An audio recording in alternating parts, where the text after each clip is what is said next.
And it means if all emergency services are gone and that basically society is completely overwhelmed for whatever reason and unable to provide for the security of your family, there's perhaps no food on the shelves, the banks are closed, widespread economic collapse, bad stuff. Other people have some other terms for it. That's just what I call it. It could come in a lot of different ways.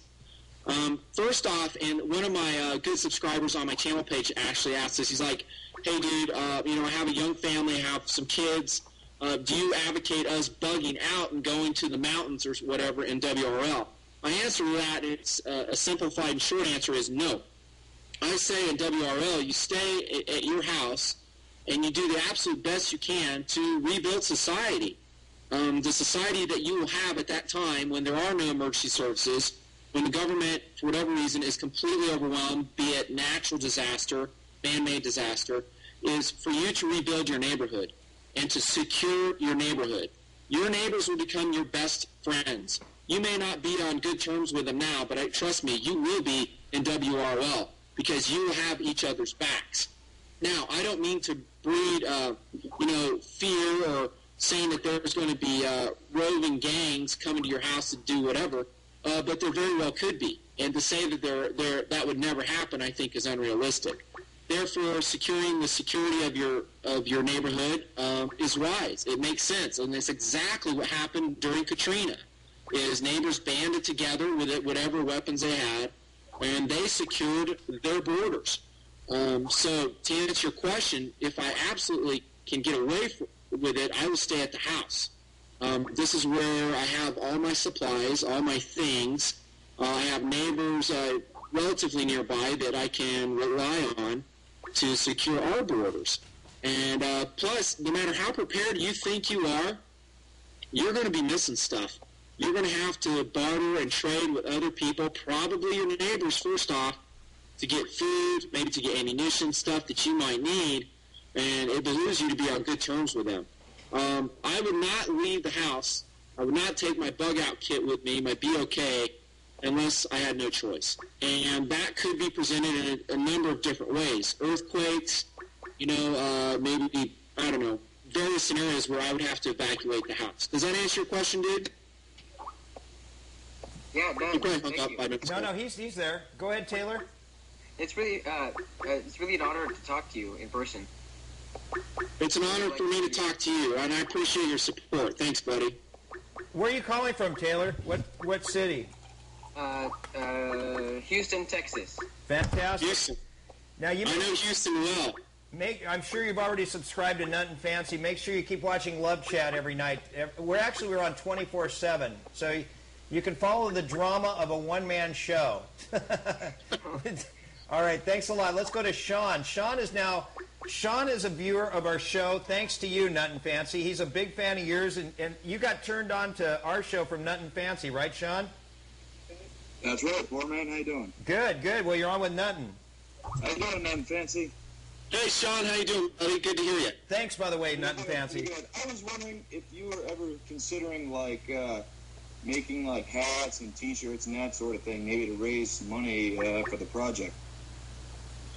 Good question, and the answer is, and I'll announce it here with Jim's show, is yes, we are making T-shirts. The design is finalized. It'll be a limited run to begin with. I'm going to price them as low as I can and still cover the bills. But you will see NutnFancy Project T-shirts, and I think you guys will dig them.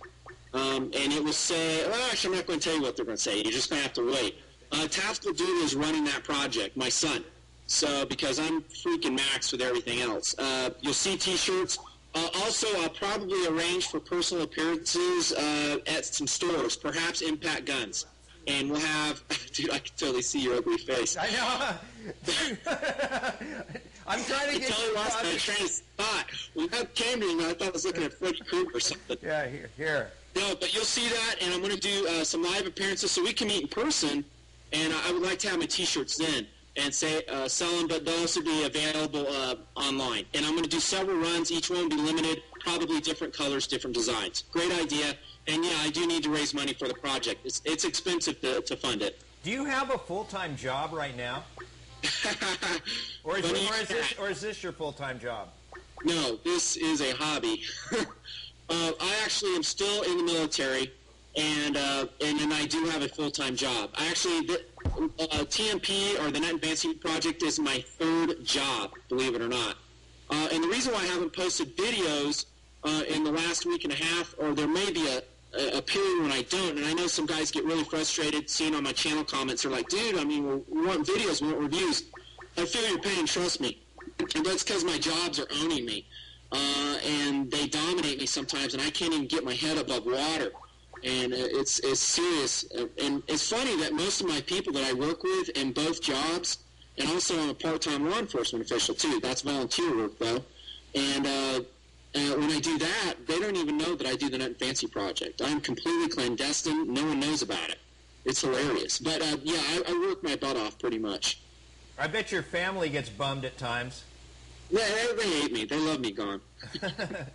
How about your wife? Your wife, you told me beforehand your wife doesn't want to get on camera, right? She has no interest. She does not dig it so much.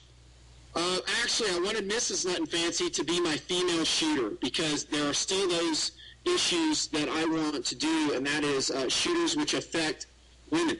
And, I pursued an option one time, didn't play out, but I wanted Mrs. NutnFancy to do it. She doesn't want the job, though. So I'm still looking. You'll probably see a female shooter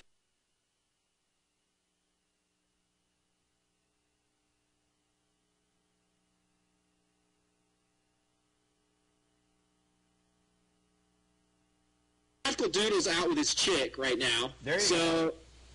He's gone with his girlfriend. He's doing his own little tactical thing. I don't know where he's at. Mrs. NutnFancy is up. She's around somewhere. And then Last Suspect was down here just a second ago. During the break, though, I can yank him down and put him on. I can force him to be on camera because that's what it'll take. I'll have to force him. Yeah, you just hold up one of those guns you got there. You'll be fine. Yeah, that's right. Yeah. That's not right. I know. I'm just kidding you. I hope you realize. No, that's fun. Okay, let's go to another call here for NutnFancy. Poor Man LC. That's our Skype. Hi, this is Fancy Poor Man LC. turn down your website, caller. Okay. This is It's Jeff. Jeff. Hey, what's up? Jeff, how old are you? 23. From what city? I'm from St. Louis, Missouri. Yeah. St. Louis. I know St. Louis well. I like St. Louis. Yeah, it's a lot of fun. You should come here. I'd love to. Fly me over when you're talking to him. Anyway, go ahead. All right, I was just curious if you had to take one weapon and you didn't have time to take anything else, what would you take? Excellent question, Jeff, right? Yep. Okay, great question. Because to answer this question, we got to talk about some common sense things. I'm going to refer to it as a BOK weapon, a bug-out weapon. And that drives to the heart of mobility. When I talk about firepower versus mobility, if I know that I have to bring, here we go, let's go down the list, my food, my shelter, first aid supplies, utilities, which means tools or whatever I need, like survival knives, maybe a multi-tool, clothing, shelter, all these things I have to carry, plus I want security, that's going to limit our weapon choices. And it's going to be one that probably isn't super reciting in my bug-out kit, which sooner or later you will see on video form, is the Marlin Papoose 22 takedown rifle with 4 10-round magazines and about 200 rounds of CCI mini-mag, solids, not hollow points, because you need a lot of penetration, as much as you can get with that flipping 22. The companion gun to that is a 22 pistol. It's a Smith & Wesson 422 aluminum frame 22 pistol. Now, some guys will, remember, we're talking bug out. When we have to go and carry all those other things with us, we're going to be limited in our guns. And if you don't think so, you need to haul around all your stuff on your back, like backpacking, like I've done a lot, as you've seen, and you'll quickly learn that your little body is limited in what it can carry.